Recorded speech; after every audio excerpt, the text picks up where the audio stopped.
नमस्कार साथियों, मैं महेंद्र चौहान, लक्ष्य फोर्स एकेडमी खिलचीपुर जिला राजगढ़ मध्य प्रदेश। साथियों, खिलचीपुर के तमाम साथियों से मैं कहना चाहूंगा जिनकी भी अभी तक पूरी तरह से तैयारी एमपी पुलिस की नहीं हुई है, मैं सिलेक्टेड इतिहास के टॉपिक आप लोग को यहाँ पर कराऊंगा। आज से डेली एक वीडियो आप तक पहुंचेगा।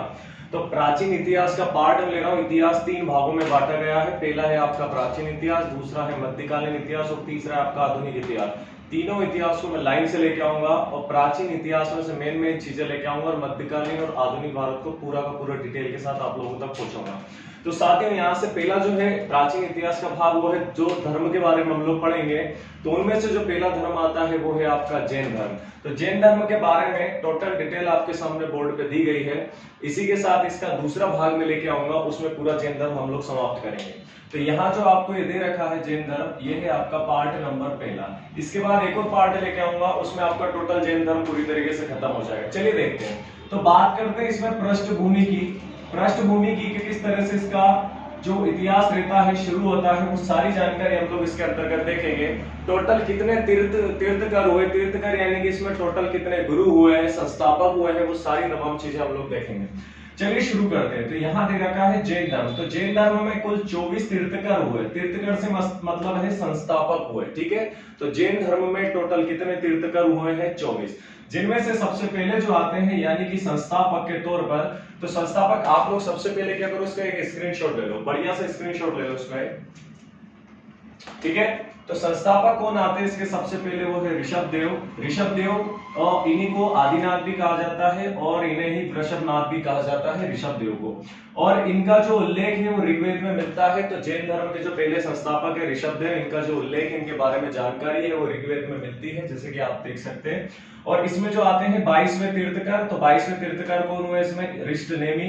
23वें तीर्थकर हुए इसमें पार्श्वनाथ। तो ये 1 से लेकर जो 22 के बीच में है, ये इतना ज्यादा महत्वपूर्ण नहीं है, तो इसके बारे में आप लोग को ज्यादा पढ़ने की जरूरत नहीं है। बस आप लोग को पहला और 22वें, 23वें, 24वें के बारे में आपको जानकारी होनी चाहिए। आगे बढ़ते हैं। इनका जन्म से बात करूं तो जन्म इनका काशी वाराणसी में हुआ था। इनके पिता का नाम अश्वसेन था, जो कि काशी के एक राजा थे। इनको ज्ञान की प्राप्ति, तो ज्ञान की प्राप्ति इनको कहाँ हुई? तो सम्मेग नामक एक पर्वत है, वहां पर इनको ज्ञान की प्राप्ति हुई है। इनकी 4 शिक्षाएं थी, इन्होंने 4 शिक्षाएं दी थी। वो क्या क्या दी? तो बहुत ही इंपॉर्टेंट है। तो पहला था सत्य, दूसरा है अहिंसा, तीसरा है अपरिग्रह और चौथा है आपका अस्तेय। सत्य से मतलब है कि हमेशा सदा सत्य बोले। अहिंसा से मतलब है कि हिंसा ना करना। यहाँ आपको अपरिग्रह दे रखा है, इसका मतलब है कि धन का संचय ना करना, ठीक है। और चौथा है आपको अस्तेय। अस्तेय से मतलब है कि चोरी ना करना। तो ये 4 शिक्षा इन्होंने दी थी। 4 शिक्षाओं के बलबूते पर जो है आगे इनकी शिक्षा चलती है।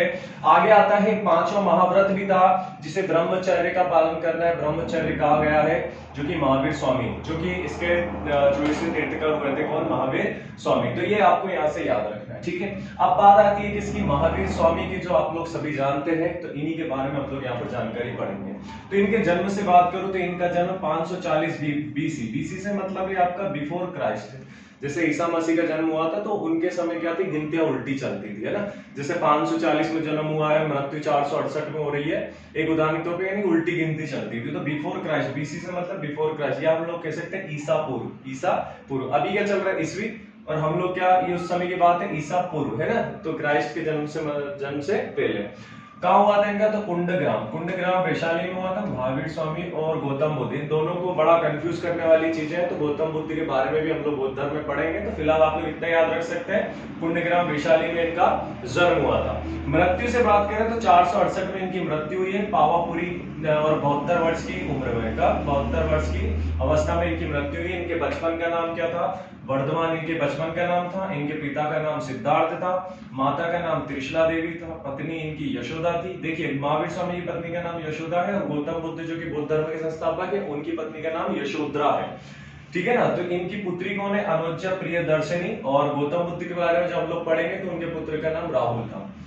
इनका गृह त्याग, तो इन्होंने अपना गृह त्याग कब किया? घर से कब त्याग कर दिया? घर का, घर गृहस्थी सब छोड़ के 30 वर्ष की अवस्था में घर छोड़कर चले गए थे। इन्हें ज्ञान की प्राप्ति कहाँ हुई थी? तो जाम्बिक ग्राम साल वृक्ष के नीचे इन्हें ज्ञान की प्राप्ति हुई थी, और एक नदी के किनारे जिसका नाम है रिजुपालिका नदी। तो ये आपको याद रखना है, ठीक है ना। तो इनकी महावीर स्वामी को ज्ञान की प्राप्ति साल वृक्ष के नीचे हुई थी।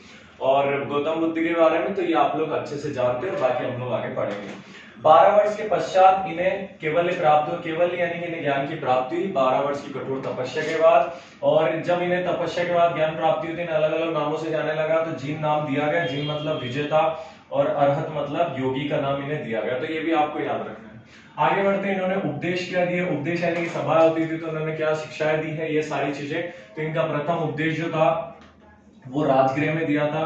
और प्रथम इनके जो शिष्य थे वो कौन थे, जामिल या जमाली भी हम कह सकते हैं, जमाली, ठीक है ना, जमाली। तो ये प्रथम शिष्य थे इनके। और इन्होंने कहा था कि संसार जो है दुखमय है तथा दुख का कारण कर्म फल है, ये भी इन्होंने कहा था। मुक्ति के लिए इन्होंने 3 रत्न दिए हैं कि अगर हमें मुक्ति चाहिए जीवन से तो त्रिरत्न अपना लीजिए। त्रिरत्न क्या क्या था, तो इन्होंने कहा था सम्यक दर्शन, सम्यक ज्ञान और सम्यक आचरण। तो ये सारी चीजें उन्होंने बताई थी, तो त्रिरत्न इन्होंने बोला था। तो ये भी याद रखना है। 5 महाव्रतों में अहिंसा को सर्वाधिक महत्व दिया गया। जैसे कि थोड़ा सा पीछे आते हैं, यहाँ 5 व्रत 4 शिक्षाएं किन्होंने दी थी, तो ये हमारे जो थे पार्श्वनाथ ने दी थी। और 5वां जो था आपका महाव्रत था। तो इन सभी में से जो आपकी अहिंसा था, अहिंसा को उन्होंने महत्व दिया है।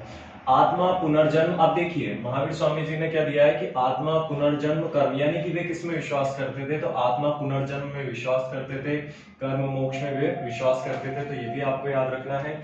श्यादवाद एवं अनेकावाद का संबंध किस धर्म से, तो ये भी याद रखना कि श्यादवाद एवं अनेकांतवाद का संबंध किस धर्म से, तो जैन धर्म से। ये दोनों क्या था वास्तव में, तो ये था कि ईश्वर एक तो था, ईश्वर को मानते थे, एक थे जो ईश्वर को ना मानते थे, यानी आस्तिक और नास्तिक। तो इन दोनों की जो बीच की कड़ी थी उसी को बोला जाता है श्यादवाद और अनेकावाद। तो ये भी आपको याद रखना है। तो उम्मीद है आप लोग को ये चीज अच्छी लगी होगी। मैं पार्ट 2 जो है आप तक पहुंचा रहा हूँ, उसको फटाफट नोट डाउन करिए। जय हिंद।